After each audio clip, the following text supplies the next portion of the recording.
In this episode, we're diving deep into the world of HR KPIs, key performance indicators.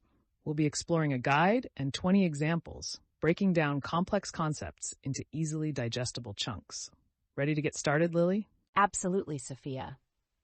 HR KPIs can seem daunting, but understanding them is crucial for any organization wanting to optimize its workforce and achieve its goals. Let's unpack this. Let's begin with the basics. What exactly are HR KPIs and why are they so important? Think of HR KPIs as the vital signs of your company's human resources. They're measurable values that demonstrate the effectiveness of HR strategies and initiatives. They give us concrete data to show whether our HR efforts are actually contributing to the bottom line and overall success of the organization. Without them, we're essentially flying blind. Exactly. It's like trying to navigate without a map. So what are some key areas where HR KPIs come into play? We can start by looking at some broad categories before we delve into specific examples. Great idea. We can categorize them in several ways, but let's focus on some key areas like recruitment and selection, employee engagement and retention, training and development, and overall HR efficiency. Each of these areas has its own set of critical KPIs. For example, within recruitment, we might track things like time to hire or cost per hire. Employee engagement might focus on employee satisfaction scores or retention rates. Right? Time to hire is a great example. It tells us how quickly we're filling open positions. A high time to hire might suggest inefficiencies in our recruitment process, while a low one could indicate a streamlined and effective system. And cost per hire helps us understand the financial implications of our hiring efforts. Are we spending too much to attract and onboard new talent? Precisely. Now let's consider employee engagement. We could use metrics such as employee satisfaction surveys, employee net promoter score, ENPS, or even absenteeism rates as indicators of how engaged and happy our employees are. High absenteeism often points to underlying issues needing attention. Absolutely. High absenteeism could indicate burnout, dissatisfaction, or even health concerns within the workforce. Low engagement, in turn, can lead to higher turnover, which is costly in both financial and productivity terms. Let's move on to training and development. What KPIs are crucial here? In training and development, we can track the effectiveness of our programs by measuring things like employee participation rates, completion rates, and even the subsequent improvement in performance after training. Did the training actually lead to tangible improvements? That's what we need to measure. That's a fantastic point. We wouldn't want to invest time and resources in training programs that don't yield positive results. Let's not forget about overall HR efficiency. What KPIs would you suggest here? Here we might look at metrics like HR operational efficiency, measuring the cost of HR operations against the size of the workforce. We can also analyze HR's effectiveness in various areas, such as resolving employee issues promptly and fairly. Basically, how effectively is the HR department functioning overall? Are we maximizing our resources? Exactly. Now, let's dive into those 20 specific examples.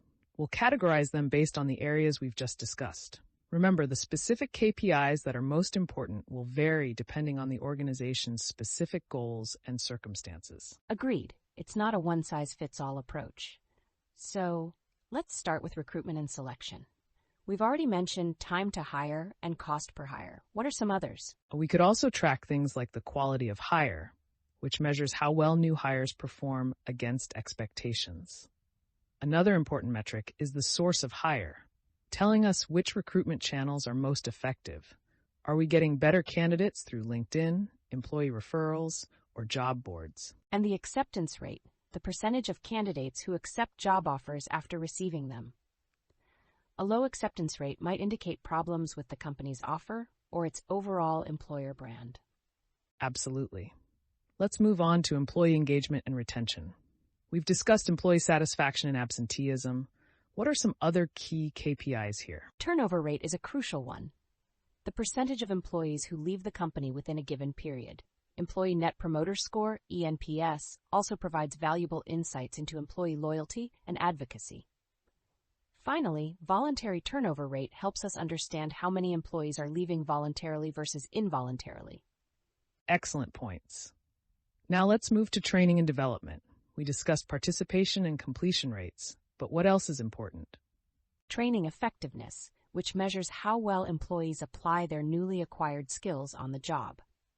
Return on investment, ROI of training, is also critical, showing the financial benefit of the investment in training programs.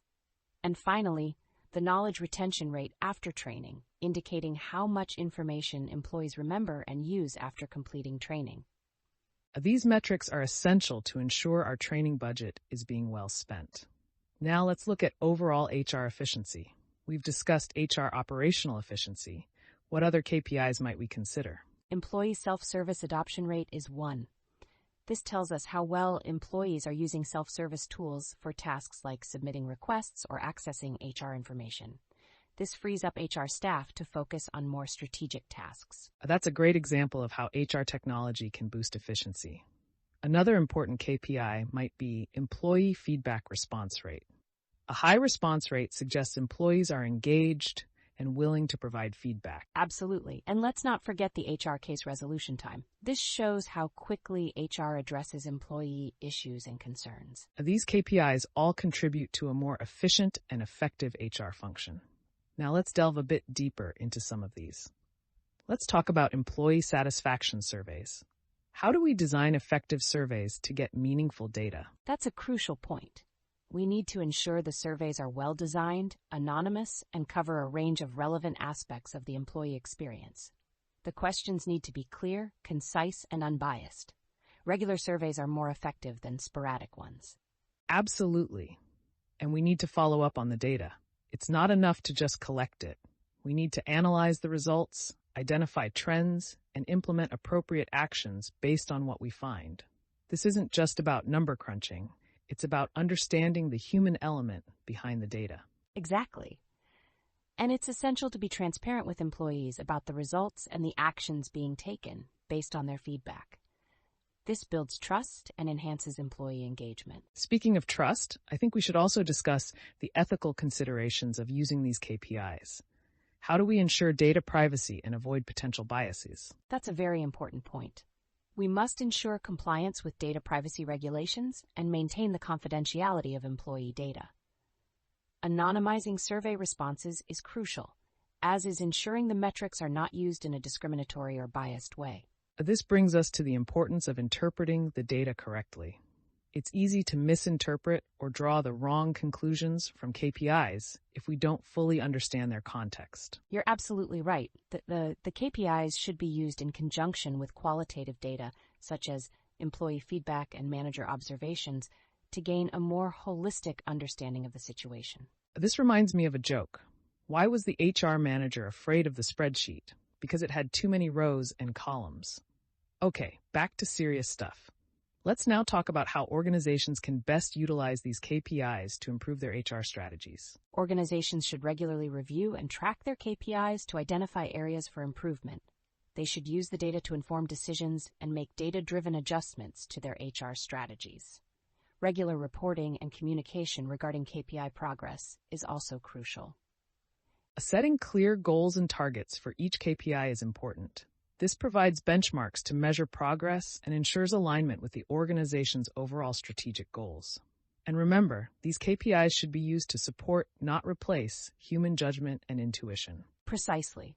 It's about finding the right balance between data-driven insights and human understanding. It's also crucial to remember that KPIs are only as good as the data they are based on. Inaccurate or incomplete data can lead to flawed conclusions and ineffective strategies. Therefore, ensuring data accuracy and reliability is paramount. And remember that KPIs should be regularly reviewed and updated. What worked last year might not work this year, and the business environment is constantly changing. So, we need to be adaptable and adjust our KPIs accordingly. Absolutely. Finally, I think it's important to emphasize the importance of training HR professionals in data analysis and interpretation. This will ensure they can effectively use KPIs to make informed decisions and drive positive change within the organization. That's a perfect concluding point, Lily. By understanding and effectively utilizing these HR KPIs, organizations can create a more engaged, productive, and ultimately successful workforce. Remember, it's not just about the numbers, it's about the people behind those numbers. And that's where the real value lies, Sophia. Understanding the human element is key to making sense of these KPIs and using them to improve the overall well-being and productivity of our employees. Exactly. And with that, we've reached the end of our in-depth exploration of HR KPIs. Remember to always consider the human factor when interpreting the data and never lose sight of the importance of employee well-being. Before we conclude, here's another joke. Why did the HR department get a new coffee machine?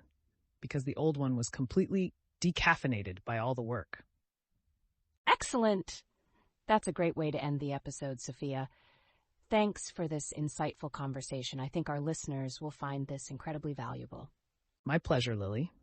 And to our listeners, we hope this episode has provided you with a clear and comprehensive understanding of HR KPIs. Remember to implement these strategies thoughtfully and ethically, always prioritizing the well-being of your employees. Until next time.